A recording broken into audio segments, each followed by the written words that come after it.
આધારે માધવપુર પોલીસે ભાવનગરના 52 વર્ષીય ઋષિકેશ વ્યાસની ધરપકડ કરી।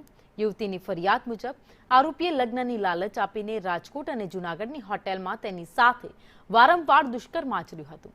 આ ઉપરાંત આરોપી પીડિતાના ન્યૂડ ફોટોગ્રાફ્સ પાડીને તેને સોશિયલ મીડિયામાં વાયરલ કરવાની ધમકી આપી માનસિક ત્રાસ આપતો હતો। પોલીસે ગુનો નોંધીને ટેકનિકલ અને દસ્તાવેજી પુરાવા એકત્ર કરી વધુ તપાસ હાથ ધરી।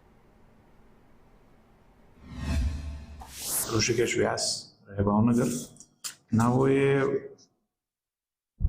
मेडिटेशन केम्प में परिचय केळवी एमने लग्न करवानी लालच आपी पोतानी वातों में भोळवेला छे अने पीड़िताने लग्न करवानी लालच आपी भोळवी एमने विश्वास में लई राजकोट अने जूनागढ़ खाते अवारनवार अलग अलग जग्याए लई जई पीड़ितानी इच्छा विरुद्ध पीड़िता साथे शरीर संबंध बांधी તેમના જે અણછાતા ન્યૂડ ફોટોઝ જે છે એ પાડી અને પછી વાયરલ કરવાની ધમકી આપી પીડિતાને જેમ તેમ ભૂલી ગાળો બોલી આ કામના આરોપીએ ગુનો કરેલો છે।